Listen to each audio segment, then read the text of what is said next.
for 2 o'clock. We got there just after 1. There were hundreds of them. Hundreds with 2 police. There were 3 women and 1 man, which was in our group, and then we found 2 other girls who were a bit scared, hanging back. So it turned out there were 6 of us, and they stood on our pier head, and they had a rally with speeches, hate speeches, foul, disgusting speeches about Muslims and about what happens to children in the city. And I've never been, and I don't care who I hurt, I've never been so angry and heartbroken in 50 years of campaigning to be there. I cried because these people were allowed on our pier head to hold a rally and have speeches. We've always been proud in Liverpool. Our mantra has always been, they are not welcome here, and we will never allow them here. And yesterday, this city, the trade unions, the labour movement, allowed them on our pier head to have a rally and to have speeches, and it was disgusting. I don't know why they were on the church, St George's Hall. They knew they were coming. And they left us 6 people with 400 fascists. And I was proud to stand up with my banner saying, no Nans against Nazis, on our own, and show them.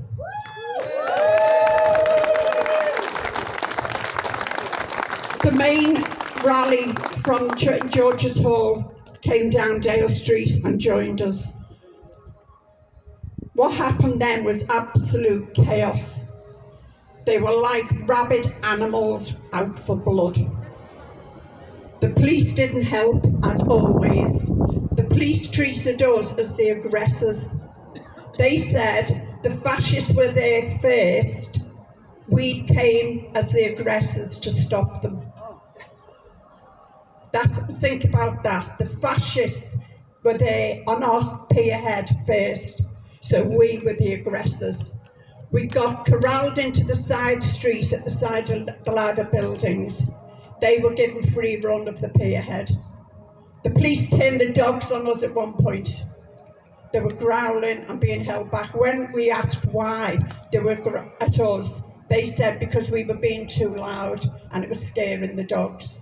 What a load of crock. We were getting bombarded with missiles. Those people that they allowed had weapons.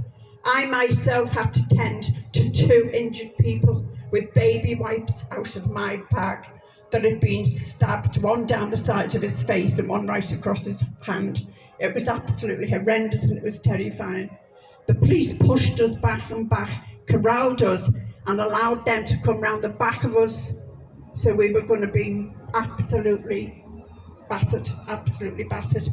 It all broke up into what you saw on TV. We had to literally run out of our city.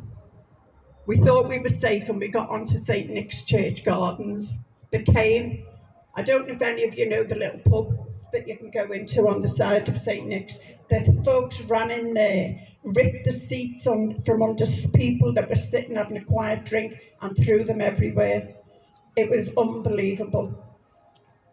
My plea to the people in this city now, we'll never get back our proud boast that the fascists have. You do not put, if someone wants to carry it around, it might be easier than forcing people to come up and so on. But thank you, Terry. Or should I say Samantha?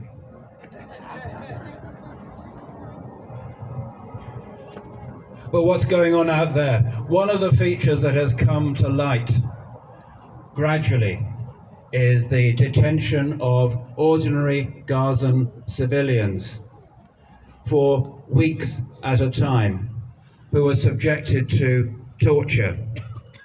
And Karen, who's just coming on stage now, is able to fill you in about that and particularly about recent events. So Karen, the gathering is yours. Hello everyone. Yeah, I've mentioned this before when I've been doing some of the hosting of it. but there has been some more significant events. And yesterday, 3rd of August, was International Solidarity Day with Palestinian prisoners, so it felt very apt to talk about this today. And I know it's already been mentioned, the events this week have kind of took over a little bit, you know, with the murders of them girls and the people who were close to Southport, so loads of us, you know someone affected who lives there. You know, I know people live there, I know people who've had children who were there, someone who was a friend of one of the girls, you know, who's killed. And it is awful, which makes me, you know, Pat just got up and spoke, all the more angry at those fascists who went in Southport on the Tuesday night, no respect whatsoever for them grieving families or the community, tearing up their bloody front gardens and bricks and everything else. Because they're making an assumption of the person who done that killing of them girls, but no respect at all for that community. But we are still here on other people, you know, and the Palestinians, sorry I've lost my thing now, who have been killed on a daily basis as well, and all them Palestinian children and what is going on with that genocide and the treatment of the Palestinians. So yes, International Solidarity Day for prisoners yesterday. So there's almost 10,000 prisoners detained. 950 of them are women and children. Over 53 Palestinians have died during their detention. You know, and they're held without charge, many. And I wrote this yesterday, so 2 days ago an ex-detainee was talking on Al Jazeera News about the torture endured, including waterboarding, electrocution, sleep deprivation, denial of food and water, rape and sexual assault. He said the conditions are inhumane and filthy and they couldn't sit down due to scabies and lice. He talked about being tied to an electric chair whilst being beaten. And some prisoners, he said, have revolted after a doctor was killed. So at Said Timan Israeli Detention Centre, and many are calling it a death camp. The prisoners abused on a daily basis, continually blindfolded, hands tied behind their backs, forced to sleep hunched on the floor with no bedding, their iron handcuffs only removed. They've resumed, Storm has resumed. Absolute fuckwits, to be frank. And just, there's a lot of disappointment in both the city and the rest of the world. I've grown up my entire life watching atrocities happening both in the countries I've grown up in and all around the world. And I am just disappointed. That's largely all I'm feeling at the moment.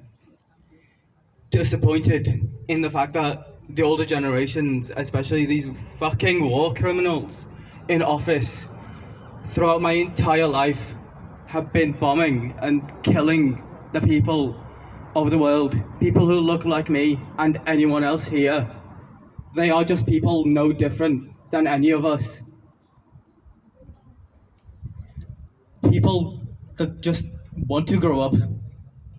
Children, babies even. And here we see depiction, like videos of children being beheaded.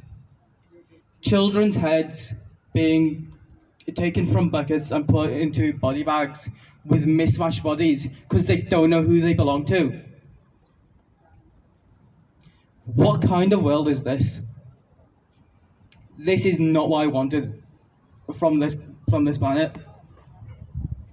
This is not what I expected. Friday night and on yesterday. It's really terrific that you did it, and thank you so much. What's the connection between Palestine and that? It's very simple. This is all about racism.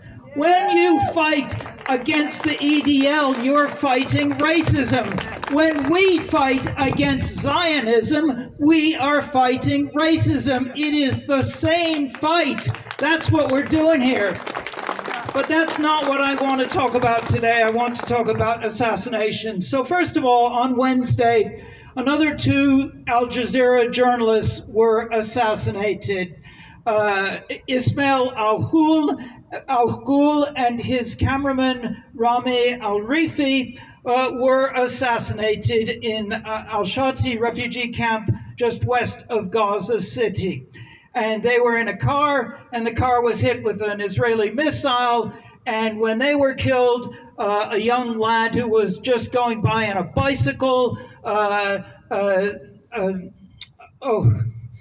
his surname is Al-Shawa, I think it's Khaled Al-Shawa, was also killed. And his mother said, we're not going to let people turn us into numbers. We have to say the names of the people who are being martyred here. We're not numbers, we're actual people. So it is very important to think about the people who are being assassinated in the midst of all of this.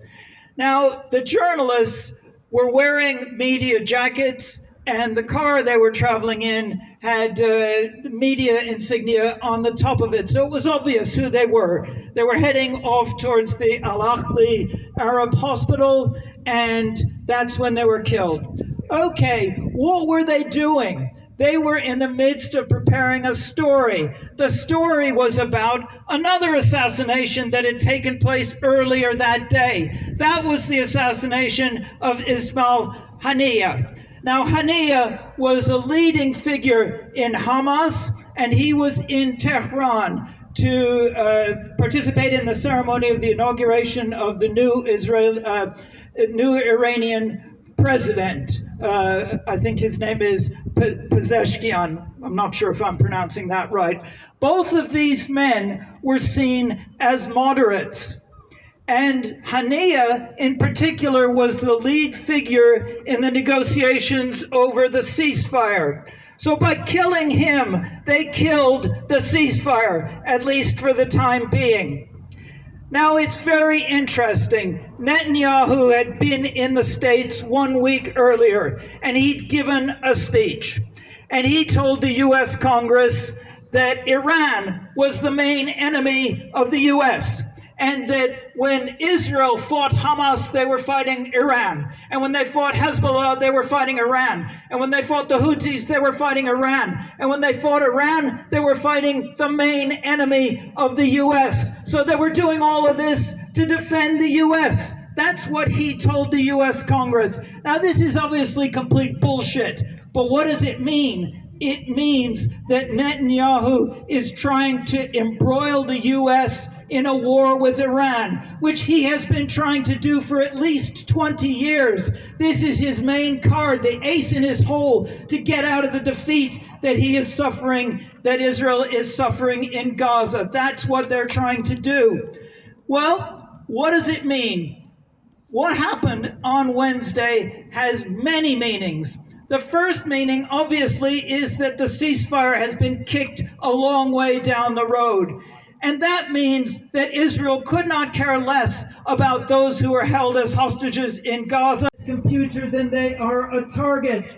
And what happens when the computer identifies where somebody is? Well, then an IDF soldier is supposed to say, okay, go ahead or not. How long does he spend doing that? According to the interviews that the Israeli media carried out, 20 seconds. That's how long you get to decide whether you should say yes to the computer or not. Now, there's only one word for this in my book. It's state terrorism. That's what we're looking at here. State terrorism.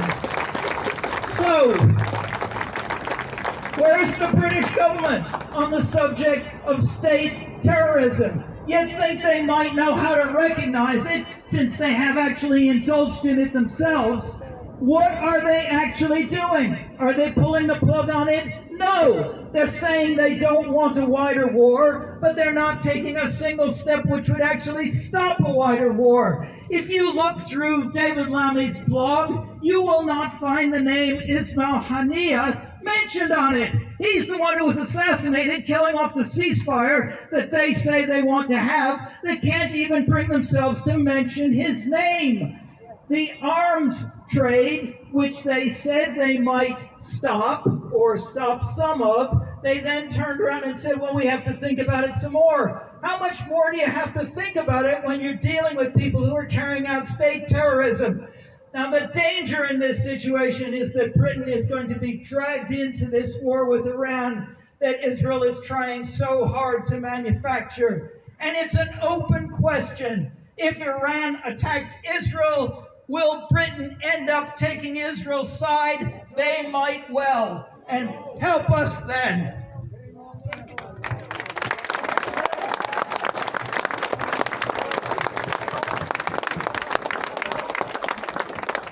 Thanks, Greg.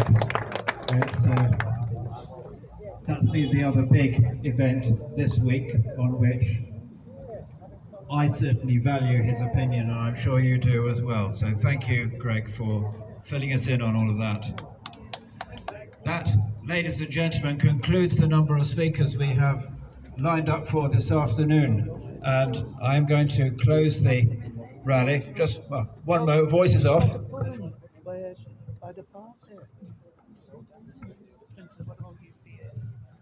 It's okay, voices off. Thank you very much. Now, we left it open whether people wished to march or not. Some strongly did, some strongly didn't, some may have changed their minds. Those who will, make their way to that end. Those who don't, please take time yourselves, and we'll sort you out with whatever placards there are. But in the meantime, from this platform, thank you very much and good afternoon.